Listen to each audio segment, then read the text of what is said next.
todas y a todos. Gracias por conectarse en este espacio. De verdad que siempre desde la Red Centroamericana de Extensión de Investigación y Extensión Crítica, siempre es un gusto recibirles en este espacio. Reconocemos justamente el valor de estos procesos que nos han venido transformando en los últimos meses y que adicionalmente pues también nos han venido capacitando mucho sobre temas relacionados con la extensión crítica a nivel universitario. En esta oportunidad pues tenemos la grata presencia, ¿verdad?, de la doctora Romina Colachi, y bueno, ella realmente nos va a impartir esta jornada que se denomina el enfoque de género en la extensión crítica. Precisamente, ¿verdad?, con la cercanía del 8 de marzo, en esta jornada, pues más que pertinente tenerle acá a la doctora Colachi, ¿verdad?, que es precisamente esta conmemoración tan importante del Día Internacional de la Mujer, un espacio que debemos reconocer desde la extensión crítica como un pilar fundamental para el desarrollo, precisamente porque al hablar del enfoque de género en la extensión crítica, pues no debemos obviar el hecho y los aportes que hacen las mujeres desde su lucha, ¿verdad?, y desde los feminismos que también en este momento pues vienen desarrollándose y que precisamente, ¿verdad?, vienen también a sumar muchísimo a la academia y además a reconocer el trabajo que las mujeres también están realizando en estos espacios. Así que bienvenida, doctora Colachi, gracias por estar acá con nosotros. Gracias, primera aclaración, no soy doctora, soy doctoranda, espero hacerlo pronto con mi amigo Lucho Barreras, que está por ahí y que se ha doctorado hace poco. Bueno, lo importante que es tener gente desde la extensión que vaya haciendo también este recorrido académico. Segundo, agradecer muchísimo cuando Yasmín el año pasado me propuso este espacio, al que por supuesto le dije que sí, y agradezco muchísimo la invitación de la Red Centroamericana de Investigación en Extensión Crítica. Di una fecha según la agenda, y esos actos fallidos, ¿no? Esa cuestión del inconsciente que se deslizó ahí y la pusimos en el lunes inmediato después del sábado 8 de marzo. Seguramente no fue una casualidad ya que cerráramos esa fecha y que este encuentro también fuera de alguna manera a poder incorporar estos movimientos populares que se dan fuertemente en el mundo, fuertemente en Latinoamérica y en el Caribe, donde el 8M tiene una potencia muy particular. Así que contentísimas con que la fecha nos haya salido así ya. Y mis saludos a quienes quiero mucho por todos esos lugares hermosos que he tenido la posibilidad también de visitar y de compartir. Una primera aclaración que quiero hacer cuando hablamos de extensión crítica y perspectiva de género es, ¿no? Entonces, esta Lucho, esta Puca, Santiago Puca Molina, son temas que hemos discutido con Humberto Tomasino, con Oscar Jara, con Agustín Cano, con Matías Flores. Si algo aprendimos desde la extensión es que no pensamos ni creamos conocimiento en soledad, siempre es una producción colectiva. Así que en mi presentación vienen también todos estos compañeros y compañeras y el compañero Néstor Sechi, que también está presente, con quien hemos disfrutado muchísimos caminos y recorridos también por nuestras universidades nacionales y públicas. Ahora que digo esto, también incorporo que no es cualquier momento de la Argentina. Por lo tanto, la primera imagen que yo quería compartir es una imagen de ayer. La imagen grande es de Buenos Aires, es la marcha del 8M, pero esta marcha, que entre otros espacios fue convocada también por las universidades públicas argentinas, Por eso aparece el SIN y el RUGE, que es la red universitaria que trabaja el tema de la igualdad de género en nuestras universidades, se llamó como marcha feminista, antifascista y antirracista. Esto responde a la propuesta de nuestro gobierno nacional. Por supuesto es una contrapropuesta, es un lugar de resistencia y de insistencia de hacia dónde esa marcha maravillosa quiere ir, pero a mí también me parece que dice algo más en ese título.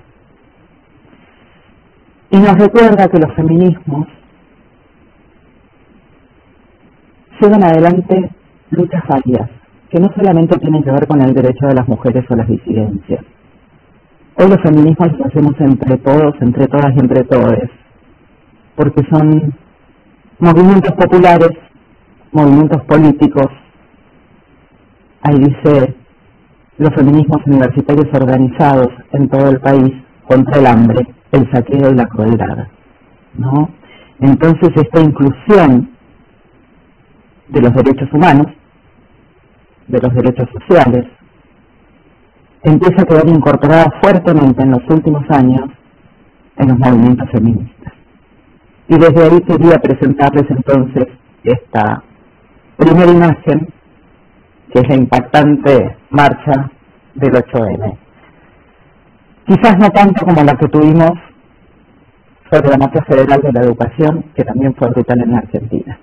Y bueno, no puedo más que compartirles desde mi propia historia y desde mi propio lugar el cómo estamos pensando en este momento la extensión. Y ahora, si quieren, sí, vamos a entrar específicamente en el tema. Para entrar en mi tema, y pido por favor que me vayan interrumpiendo y podemos ir dialogando. Yo sé que tenemos las preguntas al final, pero también está abierto el micrófono para intercambiar en el camino. No podemos dejar por fuera algunas cuestiones, ¿no? Siempre poder pensar en el presente o poder proyectarnos a un futuro nos obliga a remitirnos a la historia, porque es lo que nos permite comprender que el estado que nos estamos viviendo no es natural, que es una construcción. Y ni la extensión ni los derechos de las mujeres y las disidencias son naturales, sino que han sido construcciones históricas y también desigualaciones históricas en el recorrido de los últimos siglos. Yo sé que tuvieron un encuentro previo de extensión, ¿no?, de presentación de la extensión crítica, por lo tanto seguramente recorrieron los distintos modelos de la extensión, por qué este concepto es polisémico, por qué este concepto no siempre que es enunciado quiere decir lo mismo para todos, todas y todes, ¿sí? Y por eso tenemos la necesidad de diferenciarlo a través de este apellido, dicen algunos compañeros, que es extensión crítica. Y para hablar de perspectiva de género, o de transversalización de la perspectiva de género, no podemos dejar por fuera la historia de las universidades y la historia de las mujeres. Porque esto que se nos presenta natural, que es que seamos muchas mujeres en este grupo, formándonos, aprendiendo o enseñando o compartiendo experiencias, no es algo que pasó toda la vida. Es algo que en tiempos históricos sucedió hace 3 minutos.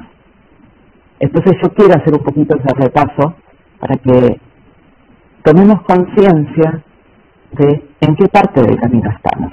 Y pasamos a lo siguiente. No soy historiadora, pero voy a traer un poquito de la historia de las universidades. Las universidades se crean hace mucho tiempo y no en nuestras latitudes, ¿no? Aparecen inicialmente en Europa y, como ha sido tradición de Latinoamérica, fueron copiadas y puestas en nuestro continente. De aquí es que podamos pensar que algo de las universidades tienen que ver también con modos colonizadores. Pero esas universidades además fueron creadas solo para los hombres y solo para algún tipo de hombres.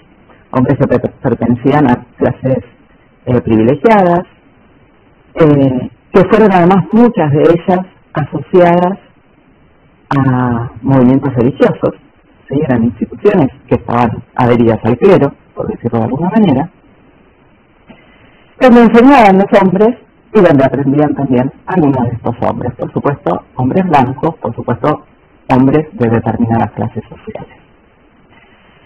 Ese es el modelo de universidad que trajimos a nuestro continente y que vino anulado o que fue desarrollando después un modelo de ciencia, que es el modelo de la ciencia positivista, y que es un modelo de ciencia que aún hoy tiene una fuerte impronta en nuestra educación universitaria.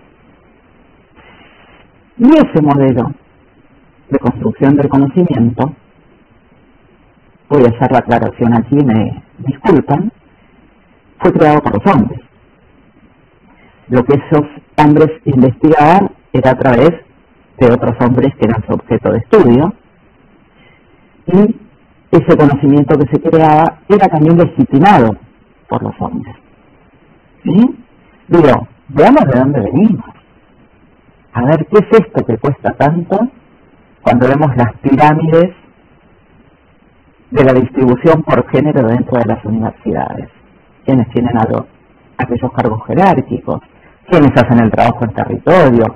¿Quiénes están a cargo muchas veces de las secretarías o de las vicerrectorías de extensión y quiénes en las de investigación? Bueno, esto viene de una historia, ¿sí? ¿Qué es lo que nos proponía esta ciencia? Además, que teníamos que anunciar verdades, verdades absolutas, verdades universales, que tenían que ser objetivas, y si son objetivas, no hay lugar a la emoción, no hay lugar a la vitalidad del conocimiento, porque esto se desarrolla a través de los sistemas de laboratorio, ¿no? Anulando todas las variables que den subjetividad a la construcción del conocimiento. ¿Qué instituciones estamos habitando hoy? Bueno, aquellas que nacieron anuladas, que tienen cimientos con estos modos que fueron colonialistas, con la aparición del capitalismo, hoy además del avance de las ultraderechas, y por supuesto que han sido, y me voy a animar a decir que en gran medida son, instituciones patriarcales. Esos son los cimientos sobre los cuales nosotros habitamos las universidades latinoamericanas y centroamericanas. ¿Sí? Pasamos a la siguiente. Hay una epistemóloga argentina que se llama Diana Macía, que a mí me gusta mucho, que dice: no es azaroso, como no fue azarosa la fecha que elegimos con Jazz, no es azaroso que la aparición del sujeto político, el ciudadano, ese que podía votar y elegir representantes, surgiera al mismo tiempo que este tipo de conocimiento científico del cual yo les hablo. O sea, en un mundo, sin lugar a dudas, conducido por hombres.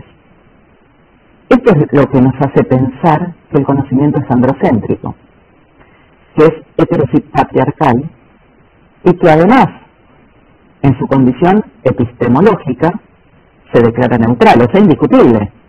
¿Sí? Y ella dice: qué casualidad que ese conocimiento, surgido en el siglo XVII, tenga por características aquellos atributos que están asociados al género masculino. ¿Y cuáles son esos atributos? Hay que ser objetivos. Las mujeres estamos llenas de subjetividad. Tiene que ser universal, o sea, dar cuenta y establecer que es para todos. Las mujeres nos manejamos en el escenario de lo particular, lo doméstico versus lo público, lo racional, anulando lo emocional, característica de lo femenino. Hechos experimentales, ¿sí? Hechos en lo que implica la higiene de laboratorio, mientras que las mujeres estamos en el espacio de lo privado, de los valores, aparecen el cuerpo, las emociones, por supuesto desde la mente y plasmado en un experimento, así sea con humanos, ¿no? No importa. Las mujeres venimos construyendo experiencias que son mucho más singulares, que son mucho más propias, que no dejan nunca por fuera, incorporan por supuesto la racional y no dejan nunca por fuera lo emocional. Entonces Diana Maciá, como epistemóloga, dice, bueno, fíjense cuál es el canal por el que venimos pensando que debe construirse el conocimiento, pero pensemos en qué está arraigado. Pasamos a la siguiente. Esto es importante. Pensar que el género no tiene que ver solamente con las elecciones sexuales. El género no tiene que ver con cómo me visto, ni a quién decido amar, ni de qué decido trabajar. ¿Sí? Hay una amplitud en el género, si pensamos de qué manera se votaba hace no tantos años atrás, en la Argentina menos de 100 años, ¿sí? Sino que el género no organiza la vida privada de las personas, organiza la vida social. Es un régimen político. La heterosexualidad es un régimen político que marcaba nada más y nada menos que quién podía entrar en una universidad y quién no, y quién podía votar y quién no. ¿De qué formación venimos? Aquellas y aquellos que no cuadran con ese modelo de hombre. Tempranamente, por suerte, muchísimos de nuestros países pudimos entrar a la educación y a las escuelas, ¿no? Las escuelas primarias, la escuela normal, se decía en Argentina. Pero ahí había currículas distintas. Currículas donde los hombres tenían matemática, física, química, ¿no? Esas materias exactas, y las mujeres teníamos economía de la administración doméstica, corte y confección, tejido, buenos modales, etcétera, etcétera, ¿no? Había currículas organizadas distintas según género. No es la actualidad, pero esto no pasó hace tanto. Las mujeres no entrábamos a la universidad. Fíjense que recién, a fin del 1800, al menos en la Argentina, pero creo que es muy similar en otros países, ingresan las mujeres a la universidad. Particularmente en nuestro país fue a través de un juicio a la universidad que pudo entrar la primera mujer a estudiar. En otros, como Panamá, sé que la primera mujer entró vestida de varón. ¿Sí? Y por supuesto, ¿qué carreras elegimos las mujeres en el inicio? Aquellas que tenían que ver con las prácticas de cuidado o con las ciencias sociales. Hoy sigue siendo una diferencia la presencia de mujeres y de disidencias en aquellas carreras, medicina, enfermería, psicología, por decir algunas de las que conozco, ¿sí? Mucho más fuerte la presencia de las mujeres y mucho más fuerte la presencia de los hombres en aquellas que tienen, que están referidas a las ciencias exactas, las ingenierías, las físicas, las químicas, etcétera, las biologías. Recién en el año 1940-1950 las mujeres empiezan a elegir otras carreras que no son aquellas que están asociadas a aquellos atributos del género femenino.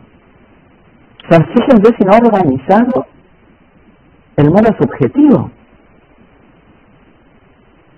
de quienes habitamos las universidades hoy. Y para traer qué poquito tiempo tiene en la historia esta ampliación de derechos, les traigo por supuesto lo que conozco, que son los derechos argentinos, pero yo estoy segura, y alguna vez me escribí con estudiantes, por ejemplo, de Costa Rica, también de Uruguay, de Panamá, en donde la historia era muy similar. En 1926 se amplían los derechos civiles de las mujeres. Fíjense si esta ley no era patriarcal. Se hacen una ampliación de derechos. Solo le daba derecho a aquellas mujeres que estaban divorciadas, viudas o solteras. Divorciadas no, porque todavía no existía el divorcio, ¿no? Perdón, viudas o solteras. Aquellas que estaban casadas perdían los derechos civiles, porque los derechos civiles las tenían sus maridos. Recién en 1947 las mujeres logramos votar en la Argentina. Estamos a muy poquitos años de ese momento de la historia. 2 generaciones. 3, con suerte. Empieza a haber mujeres representando las ideas políticas, 1983. Recién en el 87 las mujeres pueden divorciarse, los hombres también, por supuesto. En el 91 aparece la ley de cupo femenino, que significa que están obligadas las listas partidarias a tener al menos un 30% de representantes femeninas. Tenemos una ley preciosa que hoy se pone en discusión, del 2006. Esto es un segundo atrás, que es la ley de educación sexual integral, que plantea todas estas cosas en la Argentina desde los inicios de la educación, nivel inicial, ¿sí? 2, 3, 4, 5 años. 2010, en la Argentina tenemos este gran logro que es el matrimonio igualitario. 2012, la ley de identidad de género, todas hoy resistiendo la discusión. 2013, la ley de fertilización asistida. Cuando leyeron mi currículum es un tema en el que he investigado mucho. 2017, la ley de paridad de género en la representación pública. En el 2018 nace la RUGE, que es una red universitaria reconocida por el Consejo Interuniversitario Nacional que tenemos en la Argentina, donde hay una red específica que trabaja el tema de género y desigualdad. Protocolos, violencia de género, condiciones de igualdad en las situaciones de trabajo, estudio de los números, de cómo vienen las estadísticas. Además está decirles que estas estadísticas no incluyen todavía, ¿sí? Solo presentan mujer y varón, entonces no está incluida todavía en la estadística oficial la población trans y travesti. ¿Sí? Estamos tan avanzados, pero estamos tan atrasados. En 2019 aparece una ley muy importante para la Argentina, que es la ley Micaela, que es una ley que obliga a todas las autoridades y hoy a toda la población de las universidades a capacitarse en políticas de género. Y tiene un nombre muy triste porque Micaela fue la víctima de un feminicidio, ¿sí? Que fue hija de un rector de una universidad argentina. Por eso lleva su nombre. 2021, la Brigada Verde, la ley de interrupción voluntaria del embarazo. 2021 recién aparece, estoy hablando hace 3 años atrás, la ley de cupo laboral travesti, trans, la cual ojalá no necesitara cupo, ¿verdad? Siempre que hay un cupo, significa que tenemos que obligar para que eso suceda y que no pase espontáneamente. Bueno, estas son las condiciones de las leyes en mi país y seguramente similar en muchos de los países desde los que estamos intercambiando.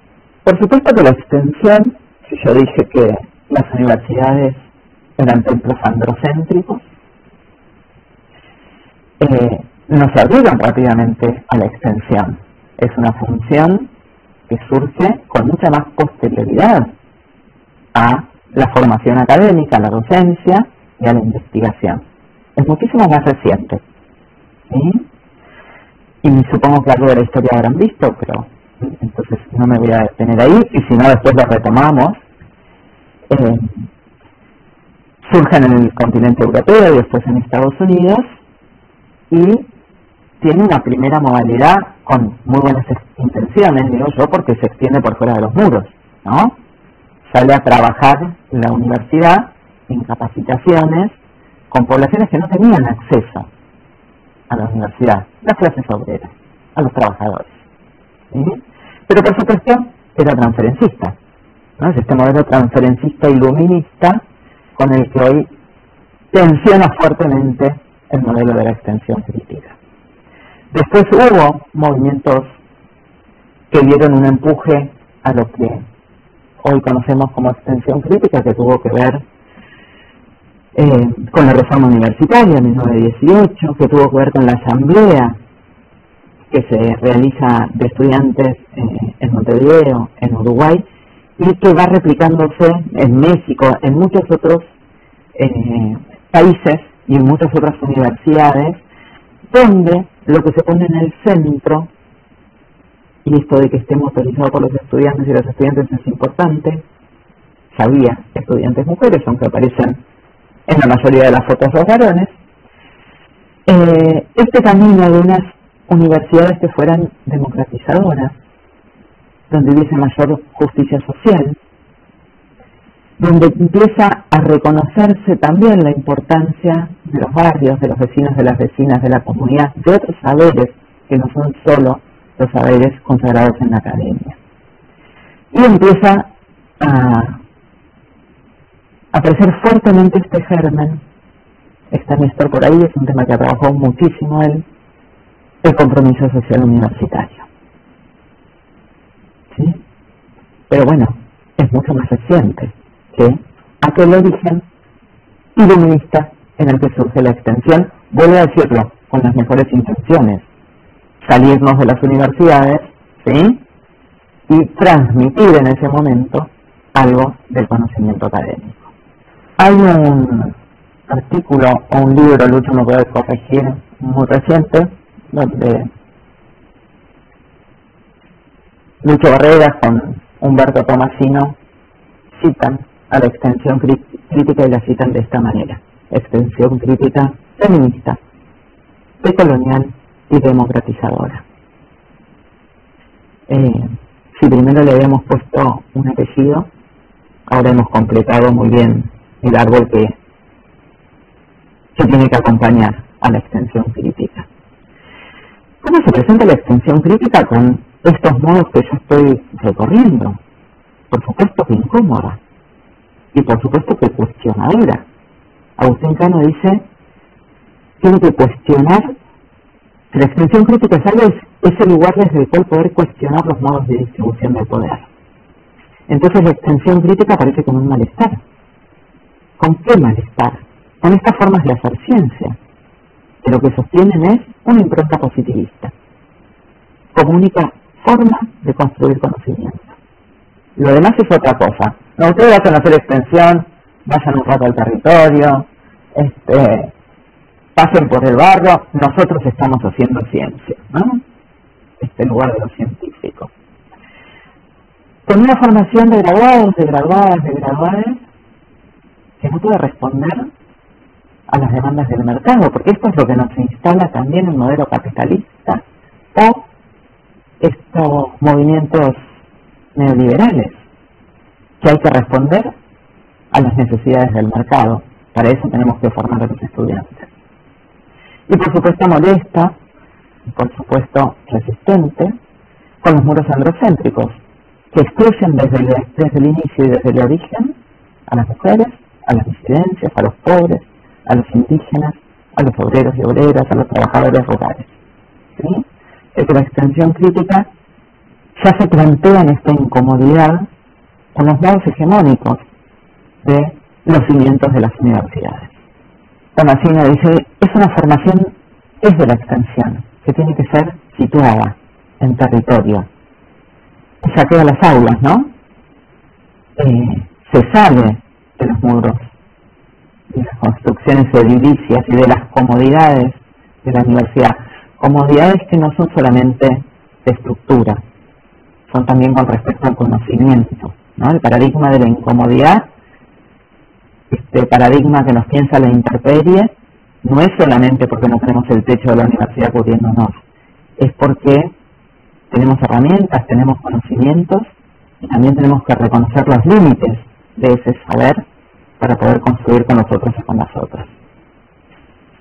Entonces se rescata fuertemente desde este modelo la potencia formativa del medio social. Así lo propone: formación de profesionales comprometidas con los más amplios sectores de las sociedades latinoamericanas, con la contribución de la universidad a los procesos de emancipación de los sectores populares subalternizados. Acá nos preguntamos, desde la extensión, con quiénes trabajamos, para quiénes, cómo lo hacemos, desde dónde lo hacemos y qué construimos.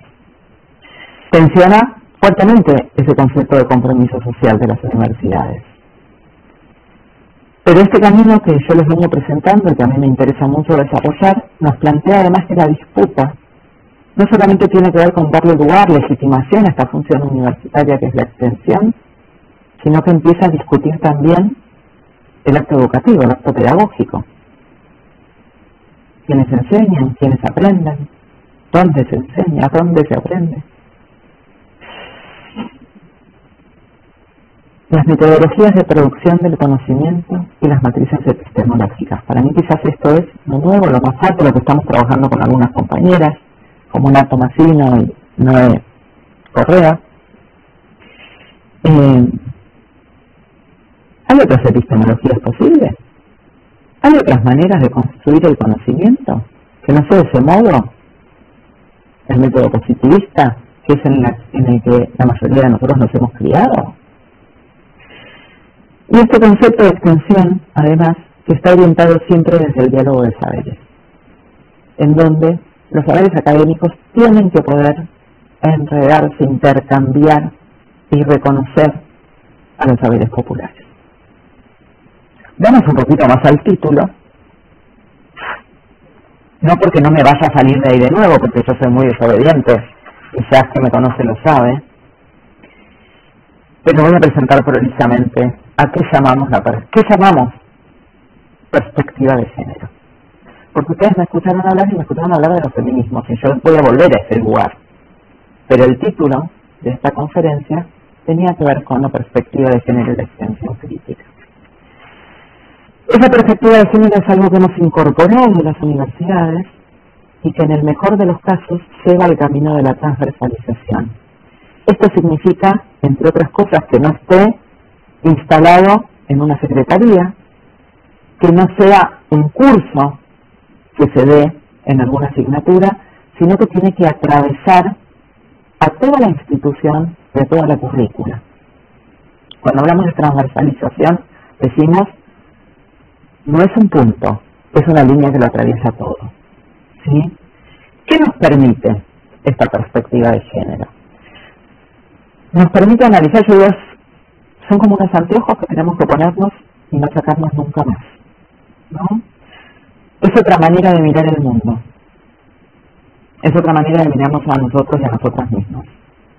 Permite analizar cómo operan las representaciones sociales, los prejuicios, los estereotipos de género, ¿sí? Esto que yo decía, ¿quién ocupa los lugares jerárquicos dentro de las universidades?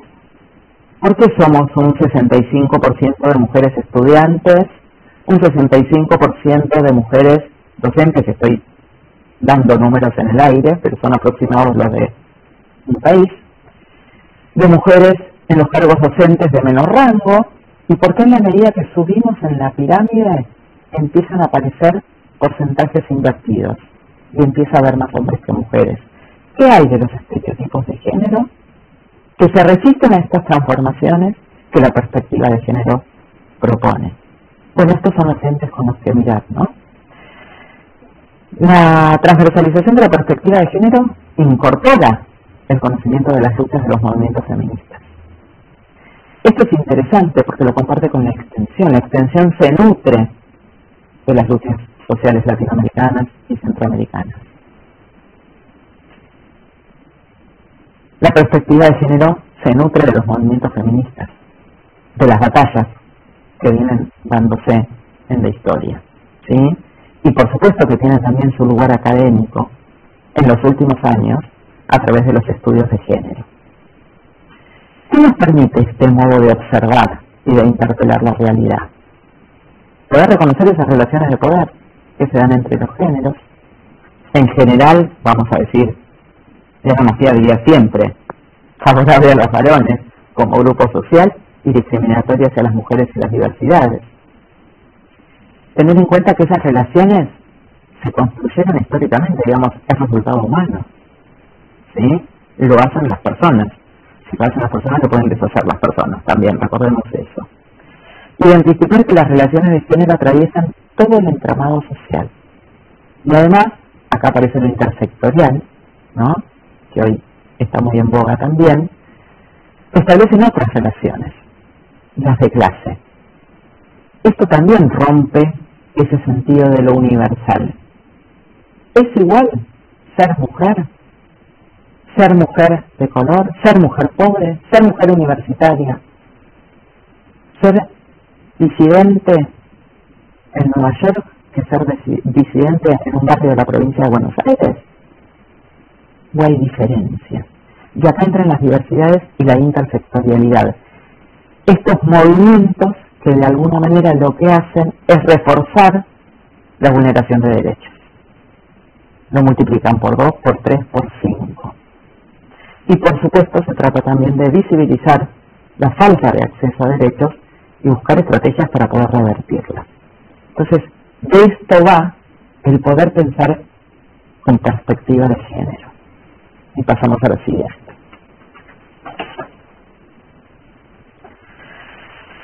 Pero yo dije que iba a volver a los feminismos, así que voy a volver a los feminismos. Si fueran alguno de los artículos, sobre todo aquel que escribimos con Julieta Filippi, que se llama La extensión crítica, ¿será feminista o no será? Uno de los planteos fuertes que hacemos es que preferimos hablar de feminismos. Que está muy bien incorporar la perspectiva de género y que es el modo académico en que los feminismos se instalaron dentro de las universidades. ¿Sí? Pero que no quitamos la figura política, los cuerpos de las mujeres en lucha que implica el movimiento social de los feminismos. Hay una autora que se llama Catalina Trevisache, que escribe un artículo muy lindo, donde particularmente habla del aporte de la experiencia como herramienta metodológica, ¿no?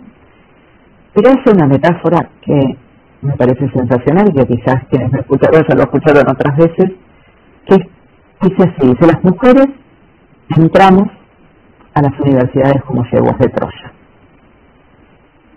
Y quiero decir con esto que con atuendos para la ocasión, vestidas de mujeres académicas, fue la manera de ingresar a la lucha de los feminismos y poder dar batalla desde adentro de las universidades.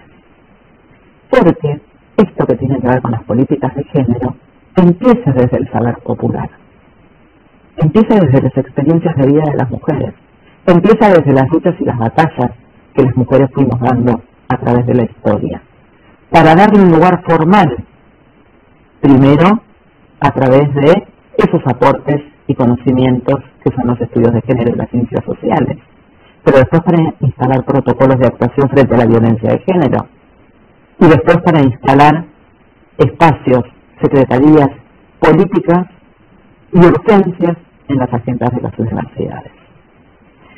Y les decía también, porque yo les decía, trae este concepto de la experiencia.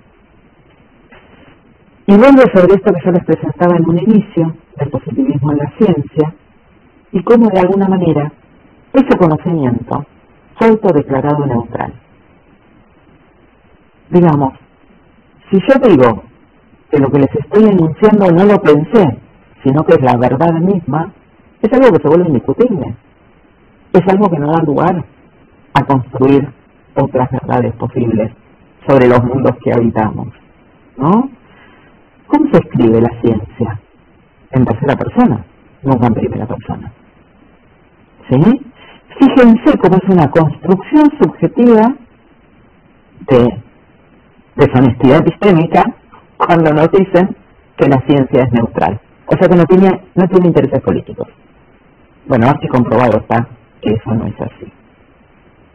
Entonces son muchas las autoras, ahora vamos a ver algunas, que hablan que hay que subvertir el método científico. Las feministas dicen que tenemos que tener honestidad epistémica y que decimos que hablamos desde la perspectiva propia. Yo pienso lo que pienso porque soy mujer. Yo pienso lo que pienso porque soy argentina. Y yo pienso lo que pienso porque soy psicóloga. Después, por supuesto, enriquezco, intercambio. Pero hay cosas que solo pueden ser pensadas y dichas desde la propia subjetividad. Y esto discute esa condición de neutralidad. ¿Sí? Hay autoras muy hermosas que hablan de las epistemologías bastardas, y yo supongo que todos compartimos ese concepto, ¿no? Eso de que quienes no eran hijos de sangre, ¿sí?, no podían obtener ciertos derechos. Se era menos hijo, se tenía otra condición social, política, familiar. Bueno, las epistemologías bastardas son esas que se presentan, que se contraponen a aquellas que se presentan como hegemónicas. Les proponen discusión, les proponen otras maneras de construir conocimiento. Y esto es parte de lo que la extensión se tiene que plantear fuertemente. Cuando insistimos en que hay que sistematizar las experiencias de la extensión, es porque creemos que desde allí hay que construir también conocimiento, ¿sí? Aunque no responda al método positivista, y no por eso sea menos científico y menos aceptado, ¿sí? Llegar hasta acá es pensar que tenemos perspectiva de género, que está instalado en las universidades. Yo voy, paseo por otras universidades y hay carteles maravillosos, ¿no? Pero sigue habiendo lugares de denuncia, siguen actuando los protocolos, siguen estando las mujeres en determinados lugares y los hombres en otros. Seguimos sin estadísticas, al menos en la Argentina, de las disidencias. Esto es lo que llama Gisela San Bernardino, una epistemóloga de la Universidad del Centro, de acá de Tandil. Dice: esta es la inercia heterosis patriarcal. También las universidades, por ser lugares críticos y pensantes, nos hemos autodeclarado neutrales. ¿Cómo una universidad va a decir que es patriarcal? No sé, los rectores, y también si hay rectores, se enojarían mucho con estos enunciados, ¿no? Si hay políticas de género. Pero sin embargo esa inercia, ese modo, esos cimientos, siguen estando en funcionamiento, ¿sí? Y es a través de estos lentes que tenemos que ponernos que podemos volver observables esos modos instituidos de funcionar. Sandra Harding, que es norteamericana, es la que introduce este fuerte debate y que muchas autoras latinoamericanas retoman acerca de cuáles son los métodos de construcción del conocimiento. Y es desde ahí que la extensión crítica tiene que poder pensar e incorporar los aportes de las epistemologías feministas, porque tienen muchísimos puntos en común con los propósitos y los fundamentos políticos y éticos de la extensión crítica. Es desde ahí que empieza a coincidir, ¿no? Esta línea de tener que pensar que la extensión crítica, como estaba citada hace un ratito en una de las placas, es feminista, ¿sí? Decolonial y democratizadora. Verónica Gago es una autora argentina, comunicadora, que plantea esto. Dice: los feminismos son, en fin, ese deseo de cambiarlo todo, ¿no? Y que tiene que ver con esta placa del 8M que yo les decía: ternura, ir contra el hambre, ir contra la crueldad, ¿no? Estamos batallando por recuperar y construir estos derechos para todos y todas y todos. Yo creo que estamos mejor, de todas maneras. Lo que pasa es que también creo que falta mucho por hacer, ¿no? Que tenemos que movernos en esa tensión. Es como si dijera: bueno, antes la extensión no existía, pero ahora la extensión está reconocida. Tiene un lugar jerárquico en las universidades, disputan lugares, presupuestos, reconocimientos en los currículums y en las evaluaciones, ¿no? Jerarquización con las otras funciones. Pero existe, tiene potencia.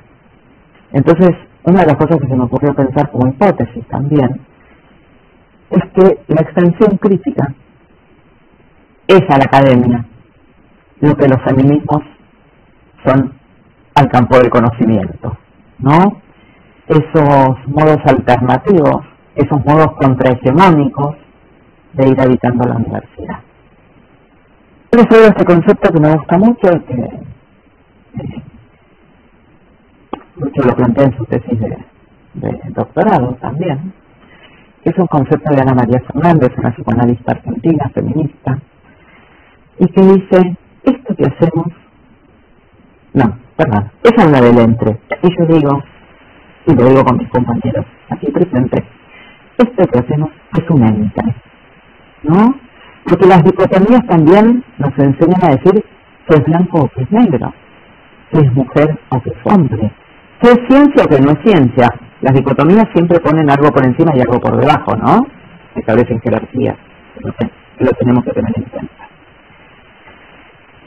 Ana María Fernández trabaja este concepto que es el entre, y yo digo, bueno, acá se da algo, y por eso la extensión crítica también pugna por la integralidad de las funciones sustanciales de las universidades, que es entre investigación, extensión y enseñanza. Porque la extensión es extensión del efecto pedagógico que construye conocimiento. Entre conocimientos académicos y saberes populares. Entre lo racional, porque no dejamos de tener nuestras herramientas y nuestros conocimientos, y la sensibilidad, ¿no? El incorporar también aquello que tiene que ver con la emoción. Entre escuchar y decir, esto es un aporte de lucha, ¿no? ¿Cuántas veces la universidad lo primero que tiene que aprender a hacer es escuchar y no ir a decir, ¿no? Esa escucha respetuosa, esa escucha a partir de la cual darle lugar al otro, a la otra, al semejante. Entre universidad y territorio, reconociendo que la universidad es un territorio marcada por las mismas tensiones que los territorios con los que decimos trabajar. Entre subjetividad y objetividad, porque no es cierto que sean separables en la praxis, o sea, entre la experiencia y la teoría, y entre perspectivas diversas, porque cada quien tiene su visión, su perspectiva, su sensación y su construcción y su experiencia cuando hacemos extensión. Se trata entonces de construir ese texto común, que es un acontecimiento,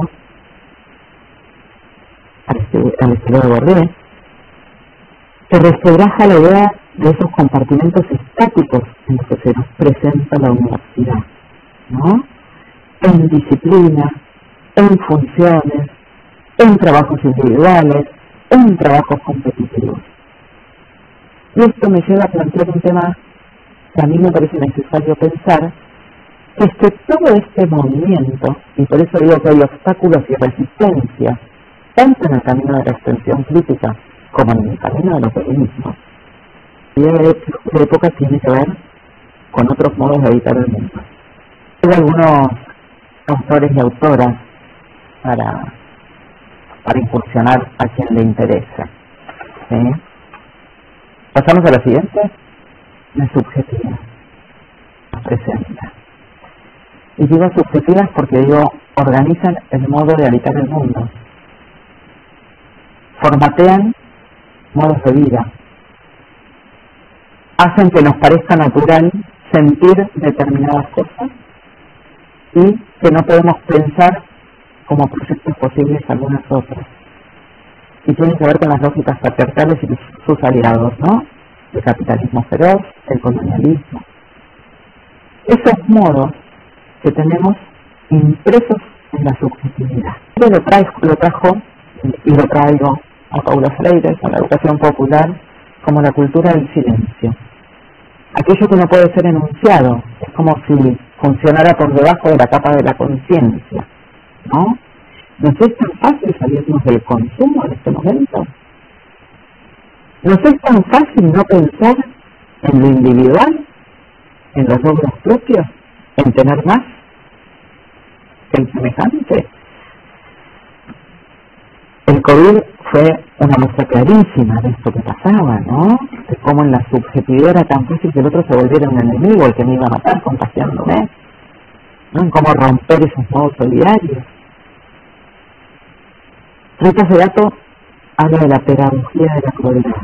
Dice, nos enseñan, porque es la manera de habitar este mundo, a no tener sensibilidad ni empatía, sino cómo podríamos vivir en un mundo de crueldad donde las personas se vuelven objetos, donde vemos números de muerte, índice de pobreza, niños, niñas desnutridos, fuera del sistema de salud y educativo, y seguimos viviendo como si no pasara nada.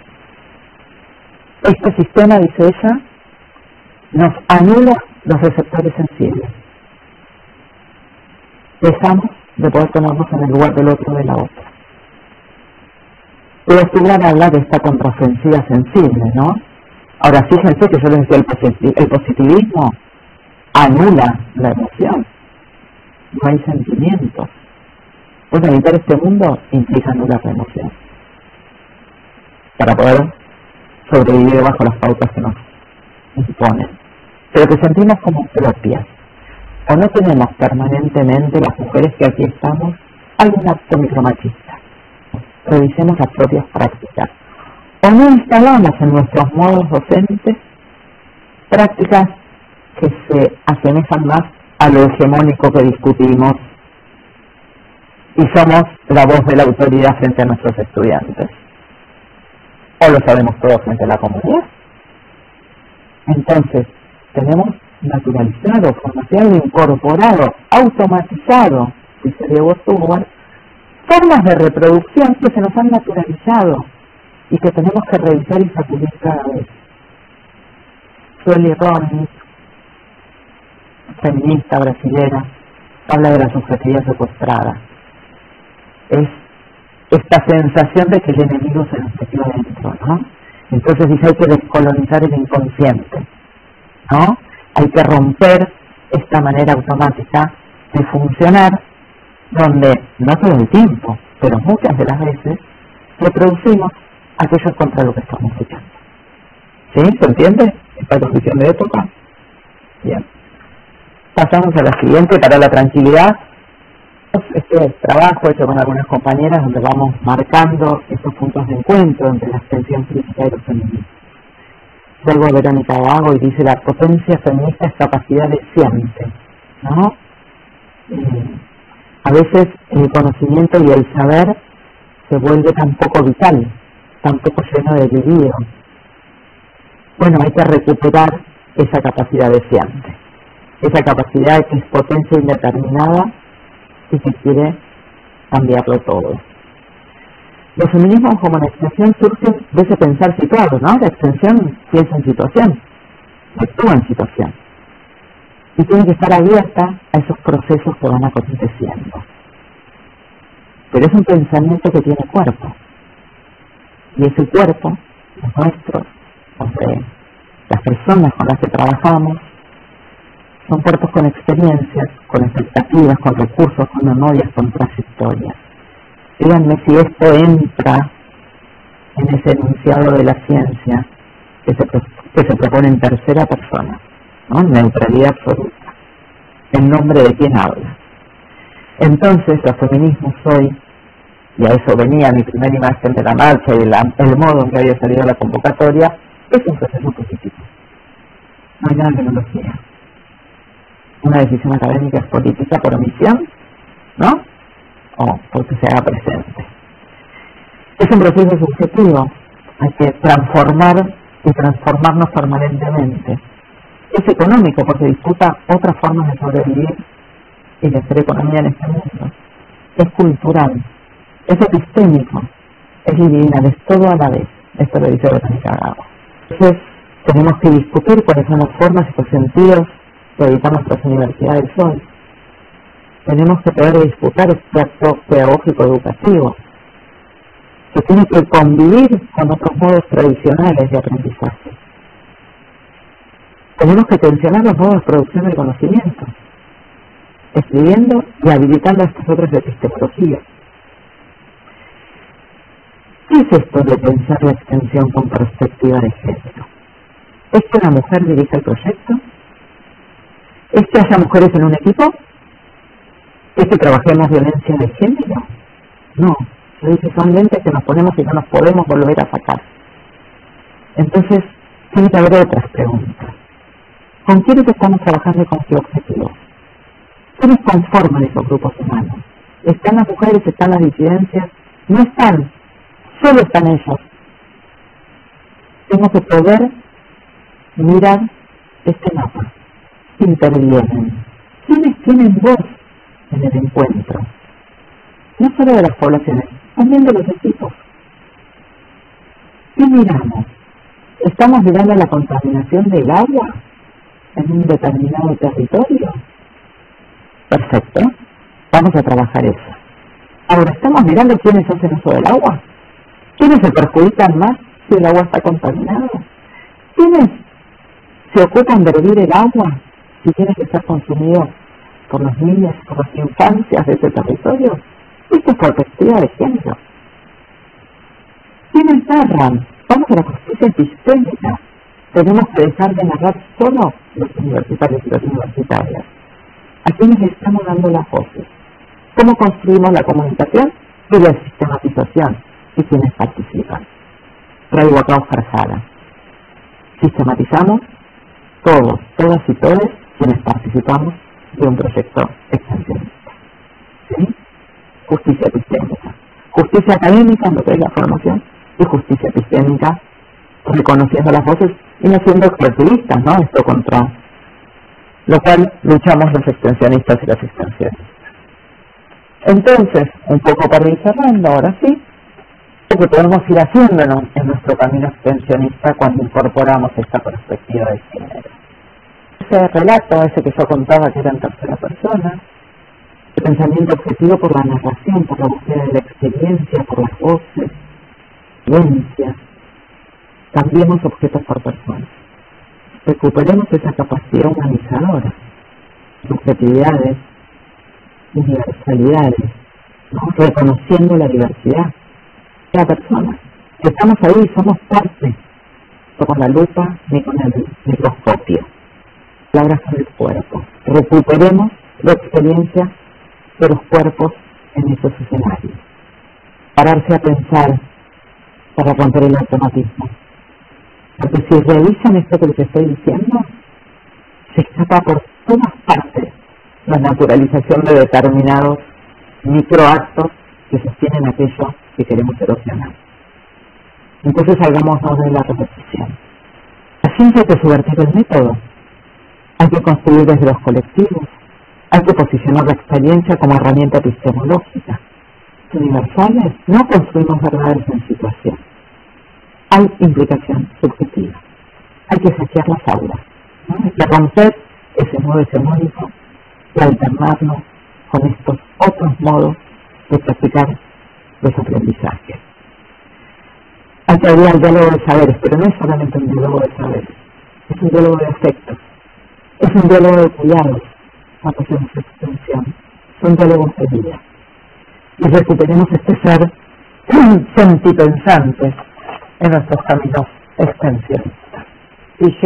¿Vieron la vigilia que hubo en la ola verde en Argentina antes de que se votara y se sancionara la ley de interrupción del embarazo? Es un estado de vigilia, es un estado de alerta, es un estado de sospecha. A ver, esto que estoy haciendo es porque escribí, ¿tomé autoras mujeres? ¿O tomé la clásica que es volver a citar a todos los autores varones que han quedado legitimados en la historia de la ciencia? ¿Con quiénes estoy citando? ¿Con quiénes estoy conversando? ¿Sí? Es una vigilia subjetiva propia de cada quien. Es epistémica, es política y es ética. Formamos el momento, tampoco sé si es el momento de las revoluciones, no en el mundo. Pero digo, instalamos micropolíticas que son desobedientes y que son insurrectas.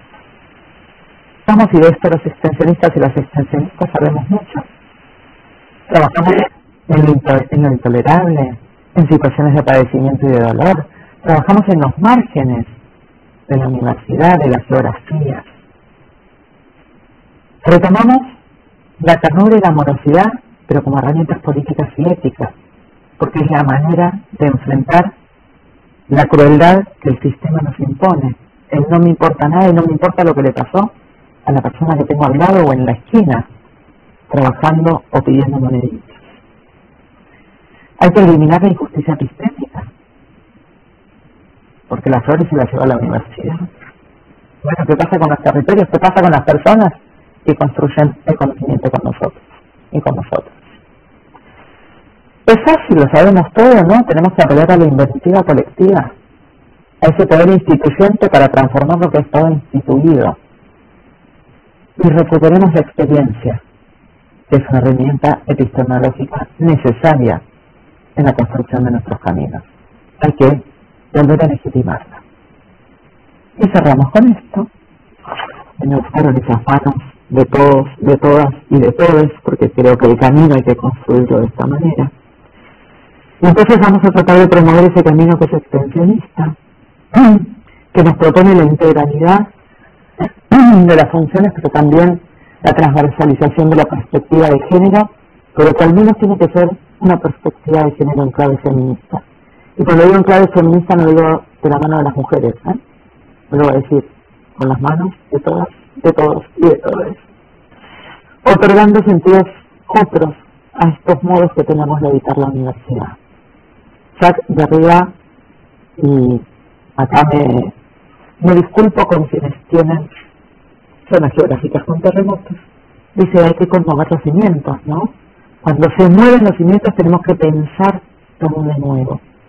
Cuando se mueven los cimientos podemos reinstalar otras maneras de habitar los espacios. Y tenemos que enmarcar la educación superior comprendida política y éticamente, como derecho humano, como bien social universal, y con todas las justicias posibles. Justicia de género, justicia curricular, justicia epistémica, además de la justicia social. Y hasta aquí mi presentación. Muchas gracias. Ha valido mucho la pena escuchar su valiosa intervención esta tarde. Vamos a abrir el espacio para que todas y todos puedan consultar. Y Yasmín nos levanta la mano. Adelante, Yasmín. Gracias, muchas gracias de verdad a la expositora por traernos este tema, que creo que era uno de esos elementos que queríamos sumar, por supuesto, a toda la serie de jornadas que hemos tenido en cuanto a la extensión crítica, y siempre creo que me ha quedado este artículo que mencionaba Romina de la extensión, la extensión será feminista o no será, ¿verdad? Como un elemento clave, además como uno de esos elementos que hablamos de la extensión, ¿verdad? Que siempre es antipatriarcal, y cómo entenderlo entonces desde eso, ¿verdad? Que cómo se visualiza, cómo se materializa esa concepción, que creo que tiene que partir, por supuesto, desde cada uno y cada una de nosotros. Cuando hablas de las subjetividades, creo que la primera crítica que es hacia nosotros mismos, ¿verdad? Porque somos quienes vamos a interactuar con esos otros y otras y otros en los territorios, y ahí es donde tenemos que empezar esa interpelación, cuando trabajamos no solo con mujeres, con grupos de mujeres, sino con todos los grupos de no reproducir estos discursos, de no reproducir estos esquemas, sino también desde nuestras propias trincheras empezar a hacer esa transformación, ese cambio, y bueno, también en una contrarresistencia, porque sabemos que en un sistema patriarcal, capitalista, como decías, y ahora lo mencionaba, creo que nosotros hablamos en otro espacio de cómo han crecido los discursos de odio, los discursos de violencia, y bueno, ahora lo relacionaba mucho con la propuesta de Rita Segato, ¿verdad? Que definitivamente es una muestra de que eso es en lo cual estamos inmersos. Entonces yo quisiera tal vez que si nos cuentes un poco cómo podemos empezar a llevar esto a las prácticas, a nuestros equipos, partiendo con nuestros equipos, ¿verdad? Que además también vamos a trabajar con equipos interdisciplinarios, donde tal vez no hay esta sensibilidad, no hay este reconocimiento, y luego también cómo empezar a llevarlo a esos territorios, a esas prácticas, sin que esto también signifique una resistencia o haya generado una resistencia en estos grupos, ¿verdad? Porque son temas a veces sensibles y trabajamos con productores, productoras, ¿verdad? Que ya están también inmersos en ese sistema. Entonces, ¿por dónde empezar? ¿Verdad? Me quedó siempre el tema de la escucha como un elemento clave, pero pues también ahí, ¿qué otros elementos nos darías? Gracias. Lo de los anteojos, ¿no? Es otra manera de mirar y es otra manera de escuchar. Yo tengo que poder correrme del modo habitual en el que fuimos criados y criadas, además, ¿no es cierto?, en nuestras casas, en las instituciones educativas, donde está naturalmente instalado, natural no porque sea natural, no porque es construcción sociohistórica. Entonces, transmitir al equipo implica, por ejemplo, correrme de la palabra. Yo me presenté a una convocatoria que hizo la Facultad de Psicología acá en la Universidad de Mar del Plata de grupos integrales, ¿no?, de extensión. Y tenemos un equipo donde hay un gran número de estudiantes. Entonces, si yo me creo que porque soy la que tengo más experiencia, o la que pongo la firma de la dirección, porque así lo exige la evaluación de antecedentes, ¿no? Soy la que tengo la palabra para presentar los evaluadores, y los evaluadores tienen puesto estos lentes de extensión crítica y de perspectiva de género. Tienen que evaluar, y yo tengo que democratizar la palabra de un equipo, que es una construcción colectiva. Así de chiquito el ejemplo, ¿sí? Si yo voy a trabajar a un territorio, también tengo que ir construyendo, ¿no? A ver, si yo entro a un territorio y digo, acá los hombres se casan porque las quiero escuchar a ellas, ya hemos compartido algunos espacios, sabemos qué efecto tendría. Entonces, lo primero que hago es una escucha y una lectura silenciosa y respetuosa, y un funcionamiento. Y después vemos qué herramientas y qué pensamientos y qué idea podemos ir construyendo. Y darme cuenta de por qué cuando terminó la reunión con los compañeros y las compañeras de los barrios, donde las mujeres no hablaron, se me acerca una compañera o una vecina a decir lo que no puedo decir así. Bueno, ¿cómo habilito esa voz? ¿No? ¿Por qué las mujeres no hablaron? ¿Por qué hablaron solo cuando los hombres dieron el ok con su mirada? ¿Por qué las niñitas están haciendo determinadas cosas en la plaza? Bueno, empieza a mirar y a leer y a comprender otros fenómenos, y por supuesto que yo quiero un mundo con justicia de género. Entonces, será parte de mi intervención poder pensar. Sé que la palabra intervención en Costa Rica no es tan buena, lo hemos discutido otras veces, para nosotros la utilizamos mucho en la Argentina, pero ¿qué modos tengo de trabajar, ¿sí?, de construir otras subjetividades y otras culturas en ese espacio? Solamente cambiar la subjetividad de las mujeres, que eso quede clarísimo, que con eso solo no hacemos nada. Creo que la reflexión es importante, ¿verdad? Yo un poco quisiera traer una consulta, profesora, justamente sobre la base de cómo poder iniciar ese trabajo con las masculinidades, porque en efecto creo que a veces uno de los problemas que desde mi experiencia personal en los territorios he encontrado una serie de resistencias, digamos, a veces a solo mencionar la palabra género, mucho más en un contexto actual, regional y global, en el que se ha convertido en una mala palabra, y en que mencionarla pues tenemos un problema, y que el tema de las masculinidades pues a veces se ve como una especie de adoctrinamiento percibido por ellos, precisamente justamente por todos los discursos de odio que existen alrededor. Yo quisiera consultarle qué estrategias podemos tomar para trabajar en territorios con esas masculinidades que han sido construidas de manera hegemónica. Primera aclaración, ¿no? Porque esto que decías del adoctrinamiento, que se ha puesto muy de moda en la Argentina también, ¿no? Nuestro presidente dice que en las universidades públicas adoctrinamos. Es interesante, ¿no? Porque es interesante cómo pensar eso como adoctrinamiento y lo que está instalado como si no lo fuera. Acá es donde yo les digo que al menos cuestionar aquello que se nos presenta como natural ya es un paso. ¿Sí? Porque como eso se enseña, pero lo otro también se enseña y también es una decisión política.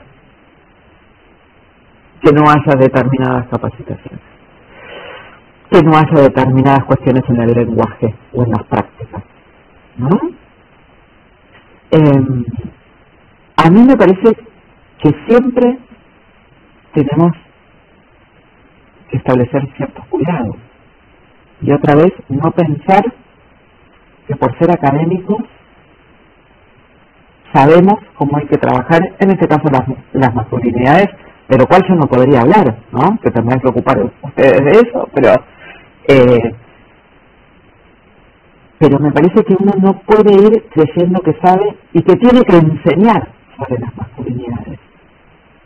Me parece que tiene que observar y que tiene que aprender y que en todo caso tiene que empezar a resquebrajar algunos funcionamientos, ¿no? ¿No habrá otra manera? Yo más que dar una capacitación ahí en masculinidad, una vez instalado el vínculo, permitiría que se permearan algunas preguntas. ¿Habrá otra manera de hablarle a tu compañera? ¿No? O desconozco las problemáticas, tendríamos que ver las problemáticas ahí para poder pensarlas, ¿no? Bueno, esto, pero ¿por dónde entramos? ¿Por dónde permitimos que empiece a permearse algo distinto que al menos desnaturalice ese modo de funcionamiento heteropatriarcal, ¿no? Que nuestro próximo congreso de la ULEU también va a ser un espacio maravilloso para tenemos una mano levantada por ahí. Y está Nicolás. Bueno, mira, como que te traje me veo obligada, yo estaba aquí muy calladita. No sé si este congreso sí, que preside Nicolás. Muy calladita estaba aquí, pero bueno, no puedo dejar de saludar.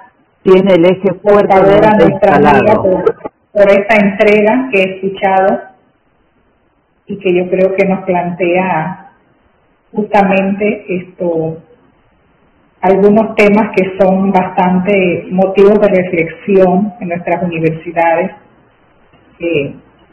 Uno de los temas, creo yo, debates pendientes que tenemos que hacer y que a lo mejor desde la red CIEC lo podemos retomar, Jenny, que es en la universidad ahora mismo está nuestra querida vicerrectora académica también por allá, que en nuestras universidades, por ejemplo, en el caso de UDELA, en el caso de Panamá, que estamos hablando de la necesidad de impulsar políticas de igualdad de oportunidades para las mujeres en las universidades públicas.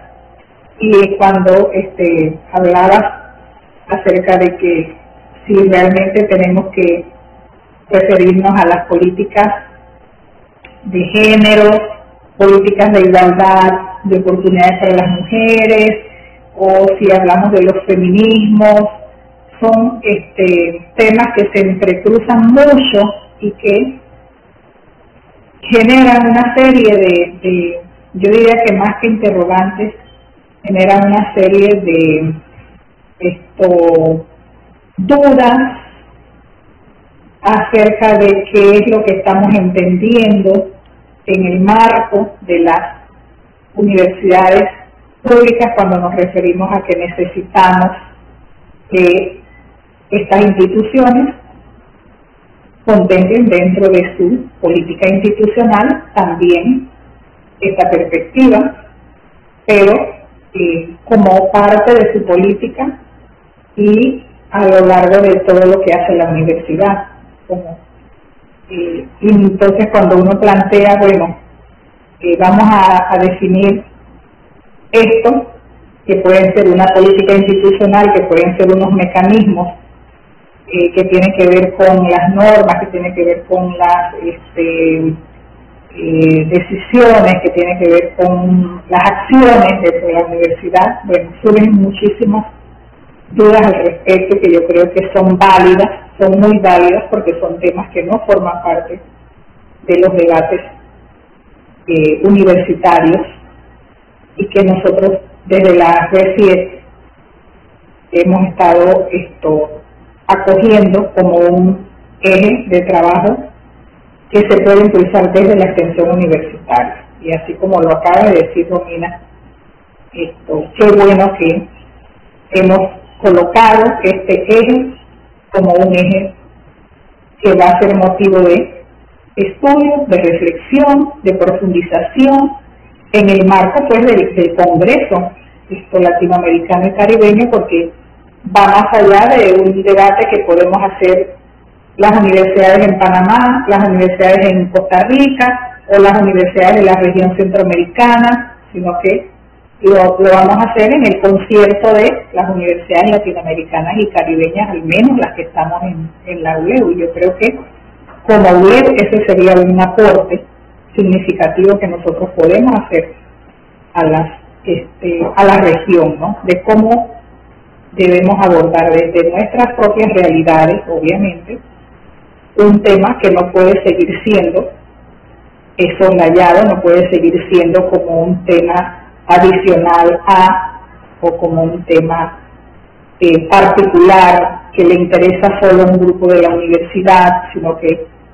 debe ser motivo de interesar a la institución como tal, si realmente decimos que somos universidades que creemos en la equidad y la igualdad de oportunidades para todas las personas. Así que qué bueno, Romina, que ha dedicado este tiempo para iniciar. Estamos iniciando este debate, yo lo veo como la antesala del Congreso, y que en el Congreso vamos a continuar debatiendo sobre esta temática.